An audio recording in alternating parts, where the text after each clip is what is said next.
Alrighty. Got it. All right. Okay. Always twitches when I go live. It's like, ah. Good, you're good, you're good. Yeah. Okay, let's see here. Welcome to Wellness with Watson. I am your host, Lacy, and for those of you who don't know me already, I am an integrative wellness coach and a content creator at Earth Naturopathic with my partner, Dr. Tara Winston. I have been working side by side with brilliant physicians in naturopathic medicine since 2008 in the apple capital of the world, just a few hours east of Seattle. I've been Today I have a very special guest for our segment, The Hero's Journey, the beautiful Christy Zagami. Thank you. Welcome, Christy. Hi, everyone. I'm usually not here on my own, so I'm a little bit nervous. I feel myself like, okay, here we are. Okay, all right, all So, right. yeah, I was a little bit nervous. I'm usually not nervous because I'm always doing this, but all of a sudden I got nervous. So it's probably because I'm like right here and you You're know. in the spotlight. Okay. Yeah, you're in the spotlight. So, for those of you guys who don't know Christy, she is the wife and adventure partner of author, info warrior, and former Freemason Illuminati member Leo Zagami. You can learn more about them by following their YouTube channel and band.video with Leo Zagami. And I think it's on Rumble too, right? Yeah, it is. It's on Rumble. And sometimes he puts it on BitChute. So Awesome. yeah, so we have our YouTube and the band video and then the Rumble. So you can find us there. Yeah, great. And you can also I'll be find their books uploading there too. also. I'll upload, and whether you want it on the band video, we'll decide what you want, and then the YouTube I can upload it on there. So Awesome. everybody can see me there too because they watch me during the week, and so they don't. I don't think they know me that well because I do little things, but I don't really talk about my book or anything. I've done a couple interviews though, so. Yeah, I was watching a few of them. They're pretty cool. I watched one of them and then I watched a few with Leo and they were very interesting. There we go. That's better. Sorry guys, I'm new to this Zoom thing. We're both kind of having troubles, so bear with us. Um, and we are live streaming to YouTube, and this is pretty cool for me because I'm a chicken nugget, and I have a relatively large following for just a regular person, but this is really special for me because I've been following you guys for quite a while now, since I think 2019 when Leo first came on InfoWars, and I'm wearing my InfoWars shirt today. Um, One. I have that you one. do? Oh, I love it. Oh, Yes. actually, it's a little bit like that. It's a little different than that. But I cut off the sleeves and I cut off the neckline of it. But they gave that to me at the InfoWars studio when we went. So that, That's yeah, I think my husband has that same shirt. it's The cool. men's They're nice shirts. We can talk about that. They're nice shirts and very wearable and very durable. Yes, they are. So as I was saying to you, I'm so excited to have you here. We met on Facebook, and then I guess do you want to tell the story of how we kind of started chatting though, and how we started kind of connecting a little bit deeper? You don't have to. We don't have to go into that. You I mean actually have a lot of questions for you about in from your book. was it from was it that InfoWars thing? Was that right? Yes, Yeah. Oh God. you So don't have to talk about I it. was like, it's kind of funny, but I was we had made friends we were friends for a little while on Facebook, and I always watched you because I thought you were so pretty. And I would just see you there and I say, oh, Lacy Watson, and your last name is what I would say, you know, whatever Sherlock Holmes says. Yeah. So it's like Watson.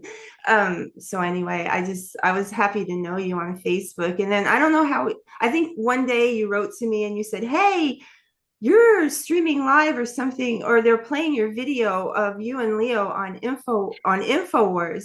And it's the one where you are attacking Alex. Well, you didn't say it like that, but that was, No, they were talking crap about you. I know they do that. I was mad. I love InfoWars, but it pissed me off. Yeah, they were So doing that. We were thrown under the bus for that whole thing. I mean, um, when we called them, it was a different story. I mean, I don't, Leo's not here to talk about it. It's really his thing. But actually, I brought myself into it, and so I was just giving my because I always be quiet about it. I just kind of shut up about Infowars and didn't say anything, but I felt a lot. And then all this stuff started manifesting, and I always felt things, but I kind of kept it to myself. And then it just things went real bad. You know, he hasn't been on Infowars in years now, so it's been a couple years. People don't notice, but Leo Zagami has not been on Infowars since he went on there and told them not to do the January 6th thing. So apparently they didn't like that very much. He warned them, and the people that listened to them listened to him. You know, there was a lot of Proud Boys that listened to him and didn't go. It was he knew. I don't know how. That's why I didn't go.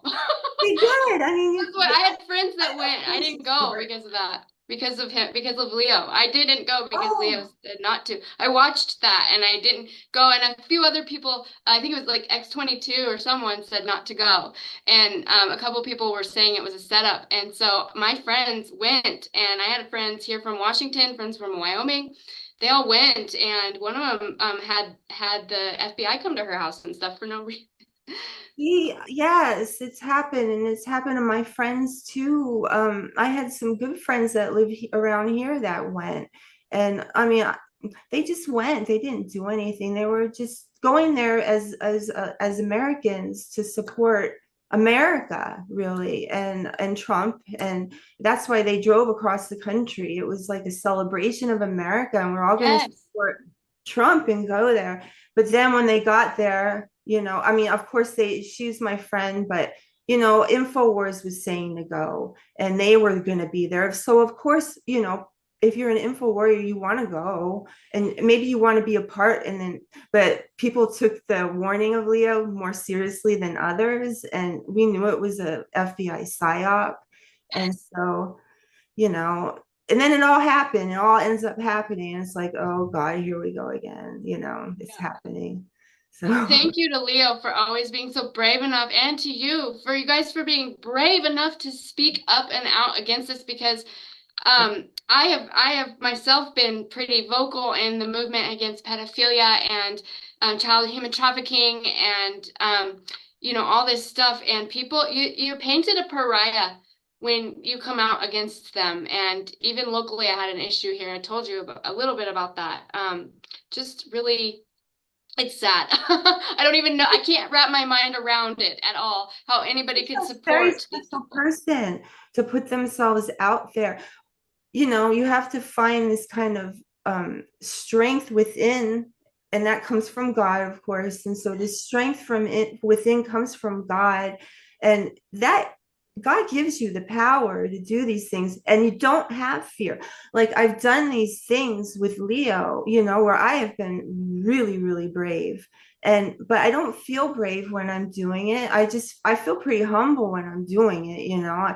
It's just, you know, I don't feel like I'm just, you know, strong woman doing it, but I do it, you know. The fact is I do it.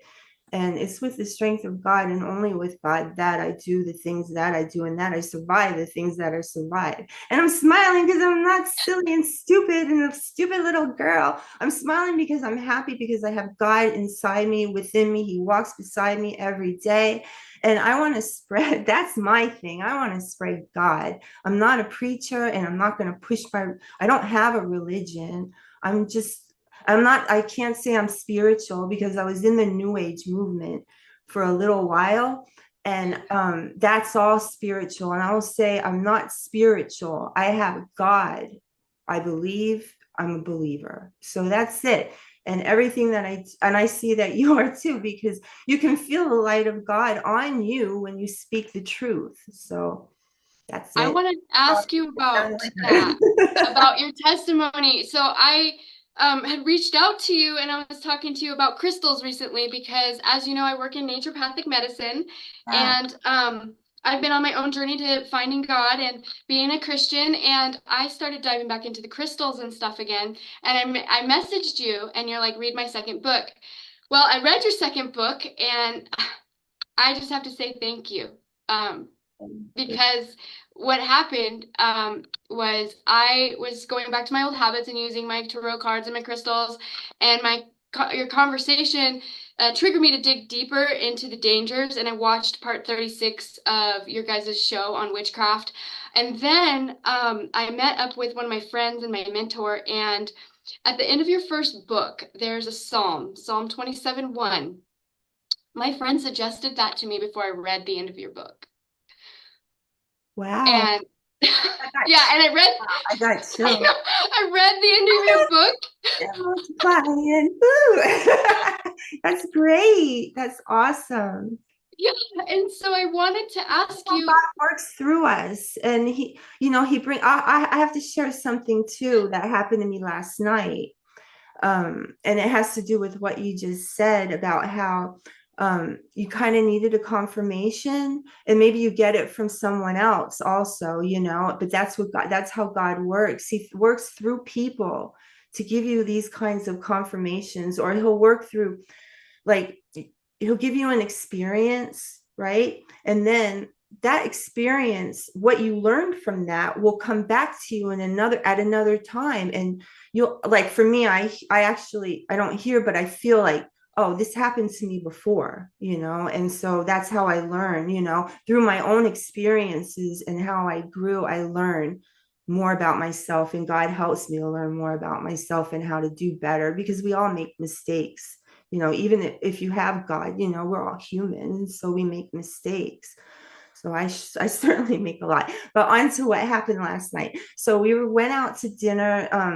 I live in California. I live in Palm Springs. And actually, we don't go out that much, but there was some Italians that came into town visiting, and they were here in LA at the expo. It's a new age kind of thing, and people go there and they sell books, they sell crystals, they sell all kinds of stuff.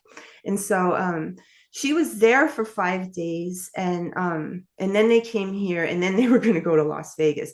So anyway, she came, and when she came in the restaurant, I was when the first time I met her, I realized that, okay, she's new age, right? But I don't ever say anything. I mean, if it's grooving with you, that's your business. You do what you want. I don't tell anybody what to do, and I'm not gonna, because I've had too many people. When I was doing the new age stuff and I wasn't ready, there was too many Christians coming in saying, "How dare you? Are you a witch?" Judging me. And I don't need anybody to judge me. God can judge me. That's it. I'm nothing in front of God. So, and I'm very humble. And so, I know that, and I know I need a lot of work, and I'm ready for God to teach me. But anyway, anyway, they were there at that expo, and she wasn't feeling very well. And so she came in, and I was already standoffish from the other time, but I was just going to try to be nice. I actually put Leo next to her, but then somehow she was sitting next to me. I was like, oh no, I'm going to have to hear all about her and the crystals and whatever she's doing, but so be it. If she's happy with it, fine. But anyway, so she's like, hi, how are you? I brought you something. I brought you a gift. I brought you tarot cards that I made. And I was like, oh, lovely. I can't accept those. And I had to put my foot down and say, I can't accept your tarot cards. I'm sorry. I can't bring those into my house. And then she said, no, but no, they're not really tarot cards. They're like goddesses. They're all depicted as women, and you ask the cards something, and then it will answer you. And I said, that's divination. I can't do that. I'm sorry. I don't do that. I didn't spend 10 years in Italy making mistakes to get to this point where, I'm going to do that again. So, and she's like, oh, okay. Well, actually, it's really weird you're saying this to me, because I don't feel good. And she's holding herself like this and kind of rocking. And she says, I spent 5 days in LA, and I felt like something was like over my heart. She goes, and all I could see was all the negative. Everybody was fighting with each other. Everybody was angry at each other. And I just feel like it was just sucking me and sucking me and sucking my energy. And I've been just feeling this. And it's just so weird that you're saying this to me now. And I just felt so relieved. And so for the next hour, I gave her all of the whole rundown on what she doesn't need to do.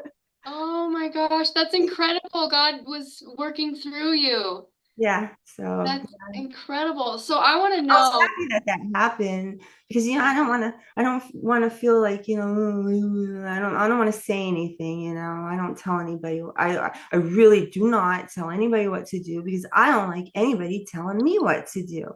So, you know, that's it. yeah, girl, yes, absolutely. I think that's incredible. And it's funny you're talking about the tarot cards because I told my husband last night that the hardest thing for me to throw away is going to be my cards because I have these, I started throwing away all my books.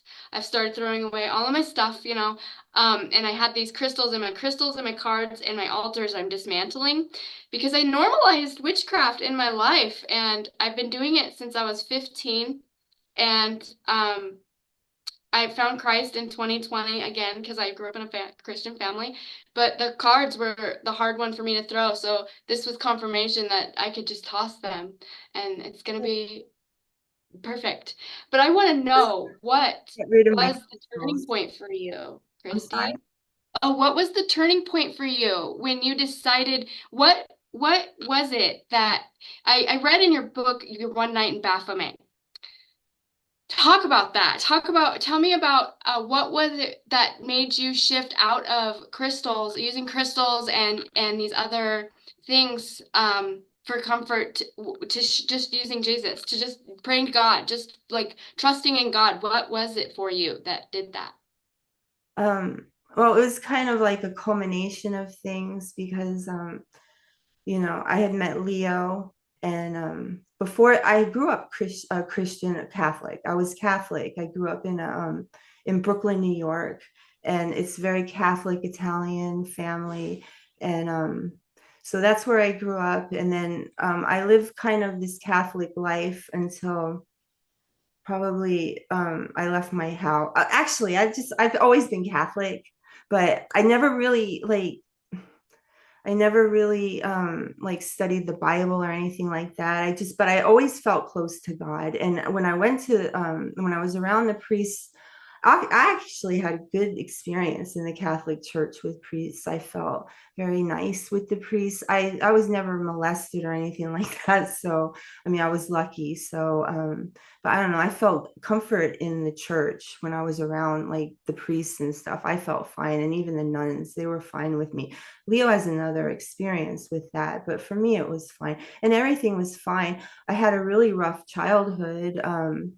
We grew up very poor, and my family moved around a lot because my father was enlisted, and so we moved from state to state, and then we moved overseas and we moved to Germany. So I had a whole experience living in Germany, which I loved as a kid, and I actually appreciated it.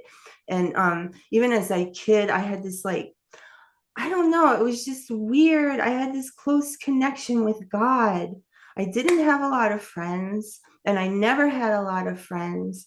I usually was very introverted, and actually, I was bullied a lot when I was a kid. I was bullied in high school. I was bullied, well, when I went, and I was bullied especially in junior high school. I was bullied in elementary school. Now, they bullied me, but like I would always stand up for myself, but more often than not, I took myself out of the situations and I just like kind of hid from people. And so I felt like I hid a lot and stuff like that. And I was also plagued by all the horror movies of the 70s. So, you have like all these things like, it was hard growing up. It's hard for all of us growing up. So when I talk, you can't talk. Is that how it is? What? Okay. Oh, When I I can talk, talk. I'm just listening. Yeah, I know. okay, I 'cause didn't want to interrupt you. No, that's for a different. That's my that's a different segment. That's where I just let people talk and they just go. And it's okay. about emotions. Yeah. I didn't know if the mic turned off and I had to wait, or like if you wanted. Oh, I was just like talking too much. no, you're good. No, I'm just listening. So I grew up and I had a rough childhood, blah, blah, blah. We moved to Germany and then we moved back to America after we were living there. And I was about 12, turning 13. It was really a hard time. And my mother and father divorced. And I went with my father to New York, and my mother and my sister stayed in Colorado. We were living in Colorado. That's where I was. That's like, we were born in New York, but then we moved all over the place, and my family always went back to Colorado. So that's kind of where in the United States I was from, was Colorado. So yeah, so my parents divorced, and that was really hard, and I didn't get along with my stepfather. And then I was moved to New York, and in New York, I missed my mother. I missed my sister. It was the first time we were all apart. My father was having problems because he had PTSD, because he was in Vietnam. He was a tunnel rat in Vietnam, which is one of the worst jobs you can have. And so he carried a lot of the PTSD with him. And it could have been the reason why my mother and my father broke up. But I really heroed. My father was my hero. And I went with him, and I stayed with him, and he was really my hero my whole life. He always like made me feel really good about myself and told me I was smart. He told me I was smart all the time. And my mother did too. But anyway, being in New York and not having my mom and my sister, and then we stayed for a couple years, and we were pretty happy there. And then my dad announced right before I was going to go to high school that he was going to move to Florida with my brother and leave me there. And I begged him to go, and he said, "No, Christy, it's going to be hard living. And I don't know, you're a girl and you need to stay here with grandma." And so I was like, "Okay, I'll stay." And I mean, I was just heartbroken when my dad left me. My heart just literally broke. I took his pillow and I cried with it every night. I was really sad. So anyway, in New York, I had to start high school, and probably like within the first couple of weeks of high school, I was walking home from school, and this kid, he sat like in front of me or behind me. I forget if it was in front or behind, but it was in one of my classes, and he was really cute. All my friends liked him. And I passed his house, and he said he lured me up into his house, and and he tried to have sex with me. I was a virgin. I had not even kissed a boy before. And so I got mad. Oh, I got mad. And so I basically kicked him off of me. I fought with him a little bit, kicked him off of me, and ran out. And so I was pissed off. I was angry. I went home and told my grandma, and she was so upset. And she's like, oh my God, you were raped. Oh my God. And so, she was so upset. I said, "Okay, just forget it. We're not going to talk about it anymore. We're just going to forget it, and I'm going to move on." And so I tried to move on, and I tried to go back to school, and it just was not happening. And, I don't know, there's something that comes over me. And if I'm not going to do something, I'm not going to do it. And so I was only 14, and I refused to go to high school. I refused. I absolutely refused. I don't know how I did it, because the truant officer was always after me, but I didn't care. I did what I wanted. My father was gone. Everybody was gone. So I was like, "Hey, I bought a pack of cigarettes." And I'm like, "This is it. It's me now against the world." Bought a pack of cigarettes. This is it. So I really, those cigarettes were my friends, because I didn't have any friends. And so I would go in the backyard and smoke cigarettes and think about my father in another life in Florida. And here I am in New York. But New York was cool, so I was like, "Ooh, I'm gonna have fun." So I did. I had a lot of fun. I did a lot of drugs. I did cocaine. I tried everything. I was in a crack house with this kid named Willis. I mean, you wouldn't even think that about me, because I'm all like this, but I have some seriously hardcore. I know what the bathroom of a crack house looks like.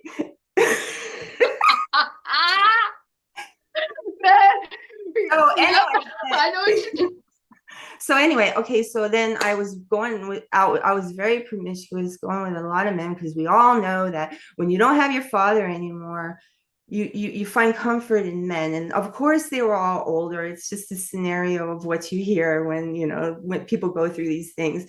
So anyway, I ended up getting mixed up with the wrong kind of guy, and I ended up getting shot at. It was actually the worst crime family in New York at the time, and I can't say it, but you just can imagine the Netflix shows. It was from that worst crime family.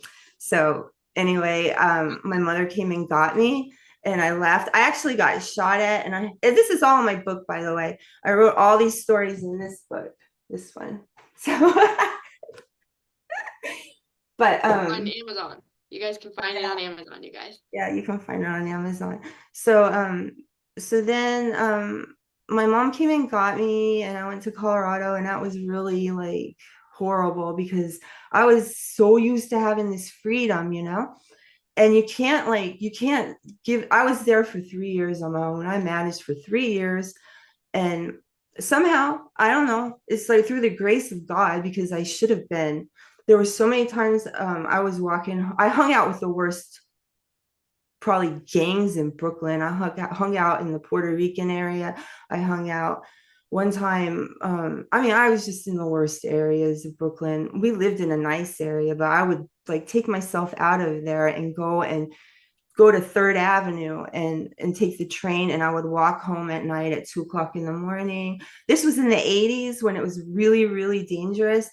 Nothing ever happened to me. I mean, nothing ever happened to me.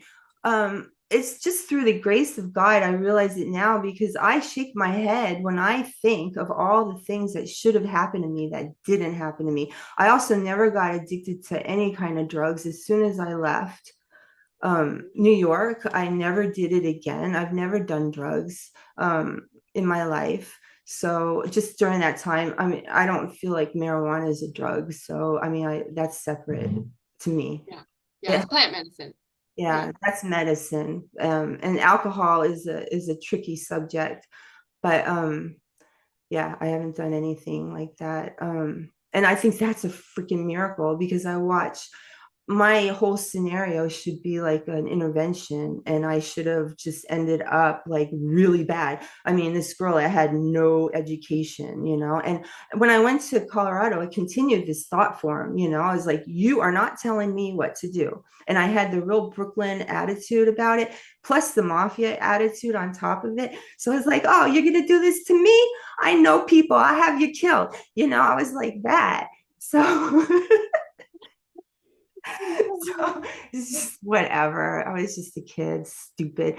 So I ended up being in Colorado for a little while. I didn't stay with my mother for more than a couple months, and then I left and went on my own. I went to beauty school and I only agreed to go to beauty school. I would not go to high school. I had to go to a psychiatrist, and the psychiatrist tried to analyze me, and she couldn't really analyze me. She's just like, well, did something happen to you that makes you feel like you're so much, older than all these other kids? And I said, yeah, I've been hanging out at Studio 54. I've been hanging out at the Palladium. I've been on my own, making my own way. My mother never sent me any money. So, I had to find a way or make a way. So that was it. I was on my own, and I'm just going to continue on my own, and you're not going to tell me what to do. And that's it. And I was always really smart. So even though, I stopped going to school, and we'll just say it's ninth grade, because that's where my education ends, is at ninth grade. I'm a high school dropout. But I speak 2 languages, and I'm fluent in Italian. I learned it when I was 40, so that's not easy. It's not easy to learn another language when you're 40 years old. So it was hard, but I did it, and I'm proud of myself now for doing it. And I'm proud of everything that I've done, and I won't let anybody put me down. I'm learning not to take these criticisms that people throw at you, because I'm not used to being around such rude people. And I don't think they should be so rude and say such rude things, because I would never do that to them. but whatever. So people are what they are. So Yeah. anyway, okay. So I told you I talked a lot. So let me just like finish this. No, you're good. So where did you Like shift? I was going through my whole thing. I'm up to like, but I need to like fast forward this thing. Yeah, So yeah. anyway, I got married. I had 2 kids. We moved around because he was in the Marine Corps. That marriage ended up not that great. Then it ended up terrible because we got married when we were like 19 years old. So I had my first son when I was 20, and my second son when I was 23, and then yeah, I moved around. I was married for almost 20 years. I was a Marine Corps wife, and I supported him 100%. He was an air traffic controller in the FAA, and he was a manager, and he couldn't have got there without me. I got him there. I helped him. I just like, I would help anybody that was with me, like I helped Leo. So anyway, so then the marriage didn't work out because a bunch of stuff happened that I wrote about in my book. He became an alcoholic, and so I don't know, it's like things came together. He's like, my dog is probably like upset. Is he upset? Oh, Is my dog? Oh, he's like, that's Leo. He's creeping. He's lurking no. around. Leo's creeping. That's okay. It's okay for Leo to creep. I have to say, I'm paying attention here. So Yeah. So I met so Leo eventually. Eventually I met Leo. I decided to get out of my marriage, and I met Leo through the internet. We met on the internet. I There's Rambo. Oh, you can't put him here. Oh, how old is Rambo now? Like 20? He's 16. Oh, okay. He's Oh, almost wow. 20 though. He's been Yeah. with me since the beginning. So anyway, I decided with my son, my older son, he joined the Marine Corps and had left home. So I was like, okay, he left. So then I had been wanting to leave my husband a couple times for a while, because he was really a fuck up. Um, but so and you're distracting me. I'm trying So, when we met each other, Maury, but it's taken a long time. So we met each other because we met on the internet, and it was love at first sight. I felt like I was looking for him my whole life. I felt like I was looking for him when I was in New York. I would look for all these guys that looked like him. I went out with this guy that reminded me of Scarface because it reminded me of him. I was always going after DJs because he was a DJ. Me and him were connected from birth. I mean, I feel like we were connected, living separate lives from birth. So then when I knew when I met him, it was like, dun, dun, dun, this is trouble right here. You're going to change your life forever. So I deleted him. And I said, I ain't going there. And then I ended up adding him back because he found somehow a way to talk to me. He's like, what's up, girl? Why you delete me? And I was like, okay. So I added him back. And it was just, I was giddy and happy, and it was just love, love, love. And I went to Italy, and I talked with my youngest son. I said, look, you could spend 6 months with me a year, but you're going to have to live with dad until you finish your high school. And he agreed with me, and he's like, Mom, you have to go, because he's like just this incredible kid. He's a man now, but he was just this incredible kid that gave me so much strength from my son. So I went to Italy, and Leo's in his own thing. He's got his own thing going on, and he had his own thing going on, before I got there, and it was still going on when I got there. He had just been arrested for espionage. His son was taken away from him, and his ex-wife had gone against him and reported him to Norwegian police. He pretty much lost everything. And I had left everything behind when I left Colorado. I left with a suitcase. So, and I'd done that a couple times in my life where I've left everything behind and just said, fuck it. And I can do it now. I can go with a suitcase. I'm not attached to material things, even though I seem like I am, because people think I'm superficial because I wear red lipstick. I'm not. But anyway, so in Italy, everything was really crazy, and I wasn't really ready for that kind of thing. It was just it was just all new to me. And when I met Leo, I was just like, he taught me so many things that I didn't understand. I was just pretty much, my family was always like a military family and very Republican. But like during 9/11, like I was one of the brainwashed ones that believed Bush was like the best president that ever lived. And, all of that. But it's funny that during 9/11, I felt triggered, like something was going to happen. And I felt like, okay, it's time right now. It's happening. Like I've always felt like we're waiting for an event, like my whole life. Even as a child, I felt that. So I thought 9/11 was it. And my father was the same way. He felt the same way. And during 9/11, it also triggered him. Okay. And I never talked about that with my father. I never knew Leo when my father was alive. He ended up killing himself in Mm. 2002. Yeah. So, and I feel like it was a direct result of 9/11 that happened, because he died just a few months after 9/11. And I just couldn't, my mind wasn't, I didn't grasp what he was trying to tell me, because he was like that guy, that conspiracy theorist, my father.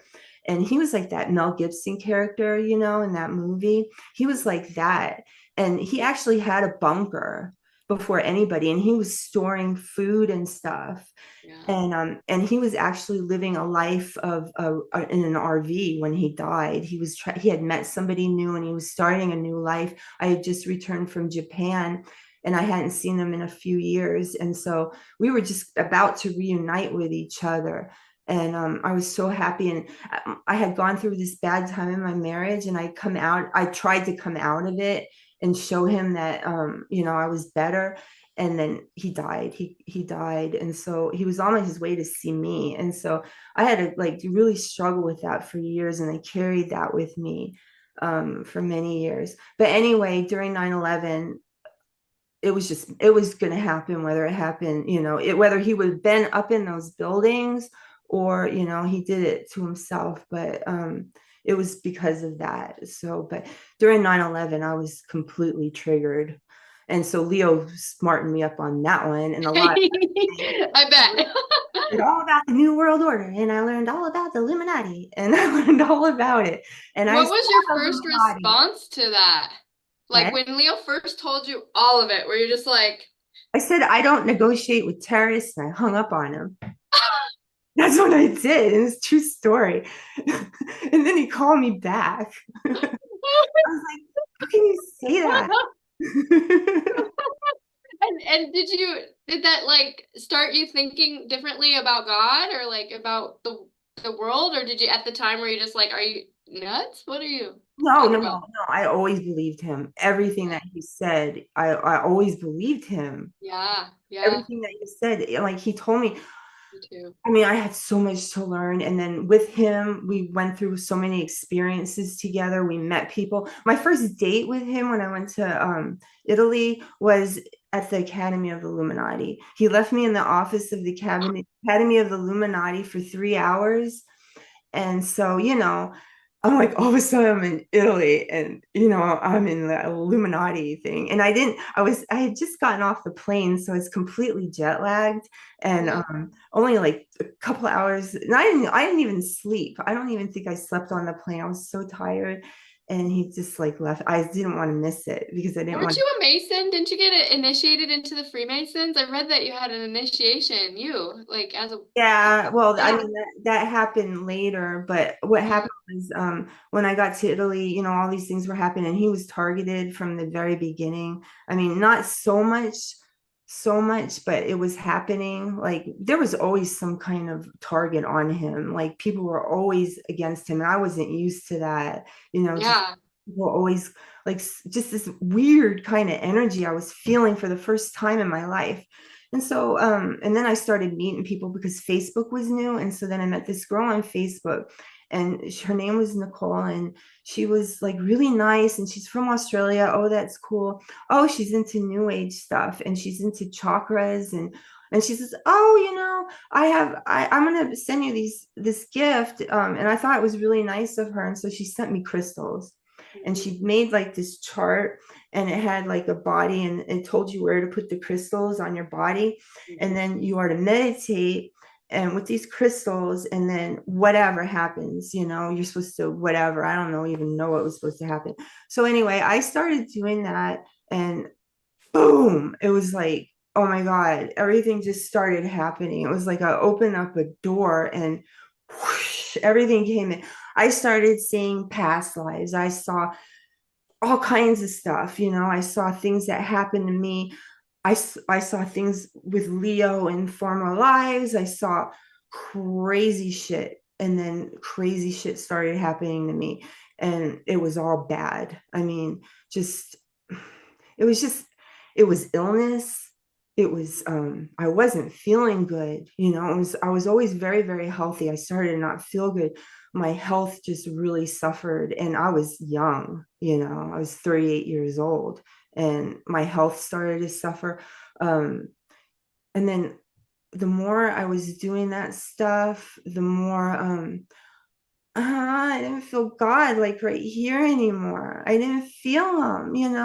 And I kept wanting to feel God, and he's like, he's not there, but you don't realize that you're not feeling God anymore. And the more you're doing that stuff, the more God is just moving away from you, moving away from you. But he's not moving away from you. It's just that he's so high, but you can't hear him because you've taken all of this stuff and clogged up the interference. So basically, you're taking all of this stuff and just messing with your connection with God, and you do not want to do that right now. And so don't do that. All of this stuff is really bad, and I didn't realize it. I shaved my head. Okay, so I shaved all my, it's not funny though, it was terrible. I shaved my head, and I wouldn't leave the house, so I wouldn't leave the house anymore. I became an introvert. Like, I didn't go out, because I didn't want anybody to see me because I was ashamed, and so the beginning of Leo's whole expose, his books and everything, you never see me. Yeah. You never see me. I was there. I didn't just show up. I've been there from the beginning, and I was there. I was there with him doing all the books. I was there with him fighting all the fights. I was there with him standing up to all the people that I had to stand up to. I'm a strong woman, and I don't have to prove that to anybody. I prove it to myself every day in the things that I do. Yeah, And and you provide strength for him and a shoulder to but I lean on didn't while have these attacks are going on. when I lost my hair, I mean, and I lost my beauty, because it was not only my hair, okay, it was my skin too. So God took everything away from me. He took away my beauty. He took what I knew. I mean, I knew myself for how I looked, and then all of a sudden I don't have that anymore. And I did it to myself. Nobody did that to me. I did it to myself. And I see a lot of people shaving their heads lately. I I do. know, a lot of I liberals. see a lot of people with shaved heads on the left. And it makes me remember how I was feeling during that time. And I'll tell you another thing. I wore wigs and stuff during that time, so I didn't never let anybody see me like that. I always put my best foot forward, because I always want to be my best in front of God, because I feel like I'm representing God when I sit here. So, I'm just trying to do my best. And Leo is the same way. And I've been like that since I'm a kid. I've been always trying to be my best, do my best, try my hardest, do my best. And whoever's with me, I try to do that for them too. So when I got with Leo, I try to, help him do this, do that, do the books. I was the one that, I don't want to say, because it's his books and he wrote them, but I'm the one who got him there. So we went to Japan together because I had a modeling assignment. So I mean, that was the first books that he made was with Benjamin Fulford, and that was because of me. So screw you, InfoWar, ban that video if you think I'm just sitting here and I'm a dumb blonde, whatever. No, no, that's why I asked you to come on my show because I've been watching you guys and like I watch you on Facebook because you live stream and so you guys will pop up and I love your dynamic and it's just so beautiful to see him teach what he knows and you support him and it's just a really cool thing to see you on the other side of after I read your book, all of the different things you've been through. I mean, you guys have been through a lot, and it seems like your life has calmed down a little bit. Is that accurate? Yeah, well, when we left Italy, it calmed down. Yeah. It did. I wouldn't say in 2021, I probably had my most profound spiritual experience in my life. And I haven't talked to anybody about it. I haven't written about it because I haven't been able to write about it because I don't know how to write about it. I died basically, and I came back, and so I don't know. There's like no way to talk about it, and I'm trying to find the words and I can't. So instead, I'm writing a cookbook. I don't know. I mean, I'm talking about it right now, but I just I don't know what to say, and so How and did you? I had that experience, which is something to write about. But Yeah. I don't know if I'm ever going to write another book. I really don't because I don't feel like I said the story of how we met and everything, and I tried to put my journey in there and how I got back to God. We did like this tour, or we did Route 66. That's what I write about in my Yeah. second book. And so it was really exciting. We went around America and we saw different places. And like you mentioned one night in Baphomet, that's from Yes. One Night in Bangkok, you know that song. Yeah. Yeah. And the Ouija board pillow. I'm like, ah. But So was yeah, that when you started, like, what was it that was like, I just don't need these tools anymore? And oh, my other question was, in your first book, you referenced the archangels a little bit, Archangel Uriel, and you had painted him. And I'm wondering, is that still a connection you have? Do you still communicate with Archangel? Like, how do you feel about all that? What do you think about all that? it's funny because when I put all that stuff down, all the archangels went away, even the Holy Mary went away. All of it Oh, went away. So I don't and even, the I don't Marilyn Monroe? know, the Holy Mary, Mary, the Holy Yeah. Mary, Oh, Mary, yeah. Mother of God, pray for Yeah, us yeah, but on the hour of our in your death. book in your book you had also seen a lot of Marilyn Monroe symbolism. Never freaking goes away, this Marilyn. She's stuck all the time, like around, and I don't know.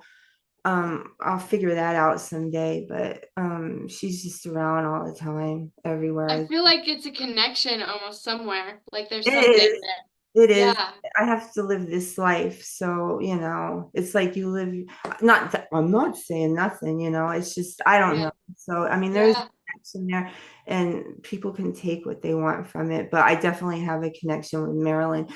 She's with me. I mean, she lived here in Palm Springs and there's a big 7-foot statue of her downtown, or 9 foot or something. Actually, yeah, it's like 9 feet tall statue of her downtown Palm Springs.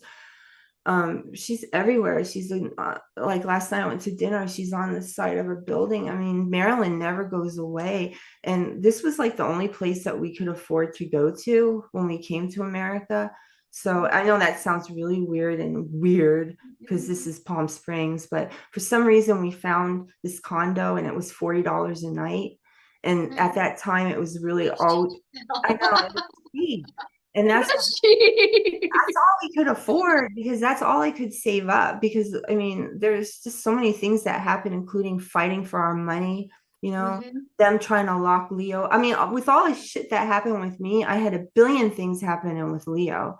So, Yeah. I mean, on top of when I was shaving my head trying to, be quiet and just do my own thing, he had all this stuff going on that I had to be present for, and so I was trying to hide, but I never could. Like God always brought me out and always brought me out and always brought me out. And so I constantly had to like suck it up and Mhm. say, I'm not about my looks. I'm not about it's about me and who I am inside. That's the most important thing. I have to remember that I am special and fuck all of these people, that think they want to look at me this way. I am not ugly. Okay. So I took that side of it. God made me ugly to show me, what ugly is, and now I feel grateful that, I got my hair back and I got my looks back when I got God back. So that's it. Yeah. So That's incredible. And so you don't use crystals, you don't talk to the angels, you're talking to God. And do you and go I to don't hear church or do you anything do though. anything? Like, I don't yeah. Okay, so that's another thing. When Yeah. with the new age stuff, I heard shit. I heard shit. I heard shit all the time. I heard shit. But then when I stopped doing that, and then I had my spiritual experience, I stopped hearing all of it. And you don't hear God either, by the way. God is a feeling. There's no voices or anything. Yes. It's Yeah. just, it's a feeling, and it's called faith. Yes, yes. I would love to hear about your story of passing, but if you're not ready for that, we won't go there. But I would encourage you to write a third book because at the end of your book, I noticed that you had written it right before 2020. And a lot has happened since then. So much has happened. And I think that I'm going to encourage you to do that because, girl, it's so important to have a voice alongside. Leo is the man, absolutely the man. He's got all, I mean, like, I was reading his book last night, volume 9, and I'm like, dang, this guy is just, he He's so just smart. knows He's so everything. He just and it's like really cool for me as someone who had been diving to the occult since I was like 15 to find people that actually understand because people don't get it and they think you're crazy and it's like no you and that you know how I knew this is crazy. This is how I knew that 2020 was a scam. Fauci went up and he was talking on the first press conference and he did hand and coat to Jim Acosta. And I saw that and I started screaming at my husband. I'm like, this is all bullshit because I just saw Fauci do hand and coat. I don't even know who Fauci is. I don't know none of this. I just like am home from work right now watching this and here Fauci is doing hand and coat. And that is how I knew that everything was crap. And so I started going back down the rabbit hole and found Leo and like well I refound Leo because I've always heard him on InfoWars in 19 but I think is when I saw him the first time. But it was crazy. It was just crazy. It's like, oh my gosh, it's so refreshing. And that's why I was so excited to see you on Facebook because I was like, these people speak my language. They don't think I'm crazy. Like they wouldn't, like it's not crazy. It's Not crazy. I not. know that we have to wrap up. We could talk forever. You and I, and we're both Gabbies. I do. I do talk a lot, so I do too. I do too. I I'm do too. That's why I love you, and I love how you pop off at like in your book. I appreciate your mouth and your bracelet, like you're popping on and speaking your mind. I appreciate that, and that's kind of why what drew me to you. I feel like you and I have a lot in common, especially the way I'll tell you in a text how I met my husband, and you're gonna be like, oh my gosh. I have a question, and I don't know. I'm dying to ask Leo a question, and I don't know if he would answer it.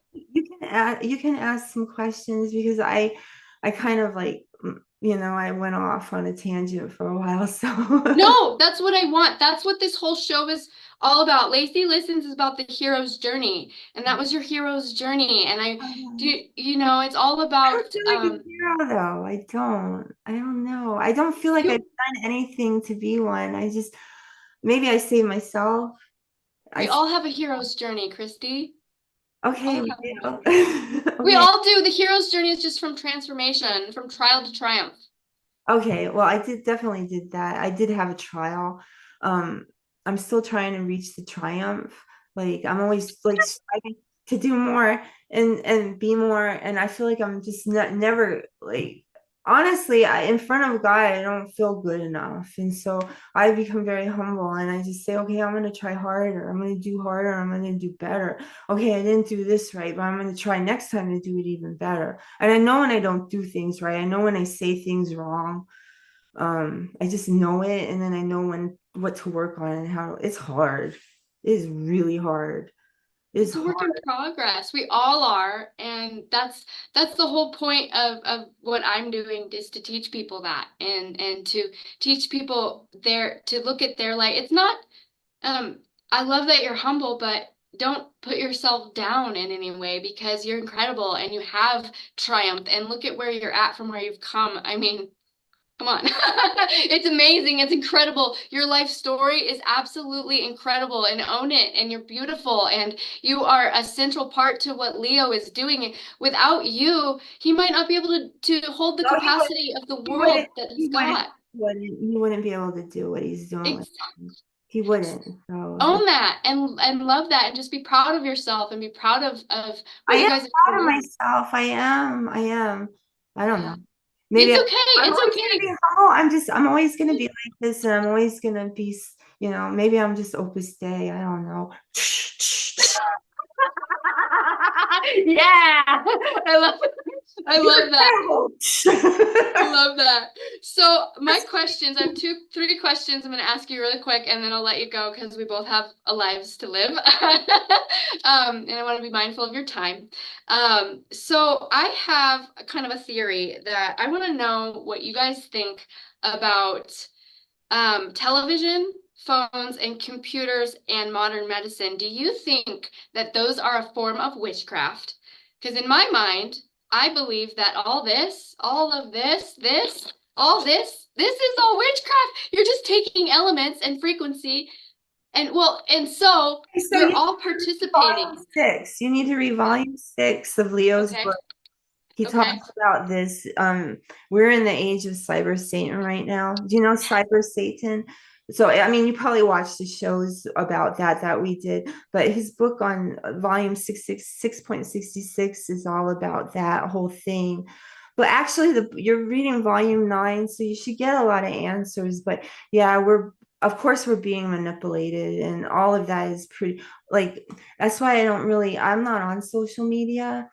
And like I got rid of it. Was hard, but I got rid of, because that was like the only friends, like I don't have any friends, so like those were my friends. But I had to say, like, I was incessantly scrolling. I was incessantly looking up things I shouldn't. I was on my phone all the time. I couldn't concentrate on a movie without looking at my phone, so I gave it up like probably 3 or 4 months ago, and I just completely stopped. And I stopped doing my posts. I stopped on the Instagram, and I stopped worrying about what people would think if I wasn't there anymore. I'm like, okay, let them think what they want. I'm not there because I'm better. It's not because there's something wrong with me and I'm not on Facebook. And people automatically think, oh my God, she's not on Facebook. There's something wrong. And I had a lot of people coming in that never write to me, that only wanted to know how I was doing, whatever. I never hear from you, and all of a sudden you want to know. No, I'm fine. Okay. I'm just Yeah, on Facebook, and I feel a lot better. I can concentrate better. I can watch movies better. Leo's happy because he's never been on Facebook. I mean, on his phone on Facebook. right, When right. I say that, I mean, I'm still You on don't have it on your Facebook, phone. but I'm Yeah. not on my phone on Facebook. And so then I'm not on Facebook because I never go on the computer. So I still have my accounts and everything, and I go on there now and then and post things because it's important to kind of have something there, not disappear completely. But yeah, it's like I got off of all the social medias, and I know a lot of people are stuck on there, but I personally think that we're not going to have all of this stuff.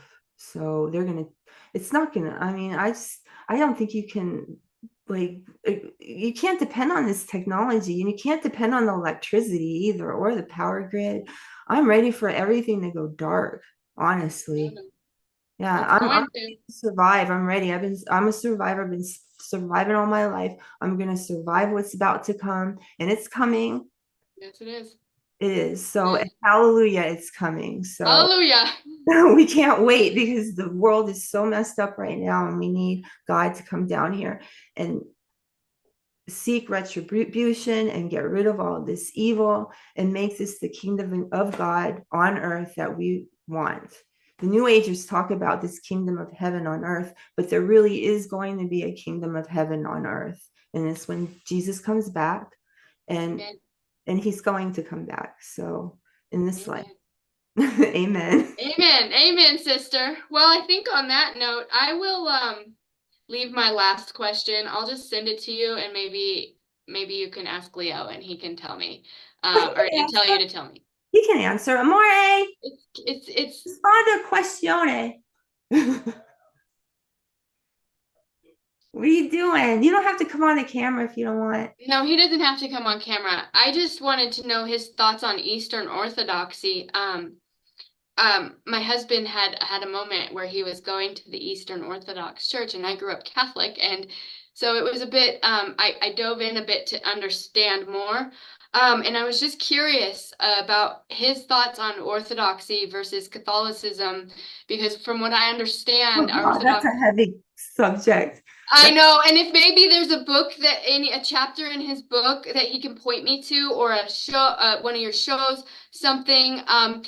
From what I understand, Not Orthodoxy. against the Orthodox at all. No, I mean, I experience the Orthodox He faith, doesn't. and I find it at times more genuine in the Catholic faith. Having said that, today all Oh, he's putting his thing on. religious Come here. institutions No. are a little bit corrupt. So, I mean, mainly you have to base your relation with the God through your heart rather than an institution. But Yeah. the Orthodox faith is definitely a more genuine form of Christianity that goes back to the origins. So Okay. The Catholic Thank you. evil. The Catholic Church is evil. the Catholic Church has been now, after the Second Vatican Council, completely taken over by The evil Jesuit Pope. yeah, well, the Pope has definitely a dark agenda. But thank you for the great chat with Chris. Whatever. You look great. Thank you so much, Leo. He doesn't have a chair. So. Oh, it's okay. I just wanted to be respectful of him and be respectful of both your time and stuff. I would love if you guys covered that even more deeply in one of your next videos. I would love to hear more about that because I'm very curious. About it, and then maybe in the future. Yeah, it's a good stuff. Yeah. It's a good question, Lacy. Yeah. Well, thank you so much for your time, and I am just stoked to have got to talk to you. I love your books. I just love you as a person. I feel like if we were in the same town, we'd be besties, and I think so. I don't listen, in this town there's no like-minded individuals, so I'm surrounded by the enemy. God put me in it's like the pit of hell. I mean, Palm Springs is beautiful. It's a beautiful place.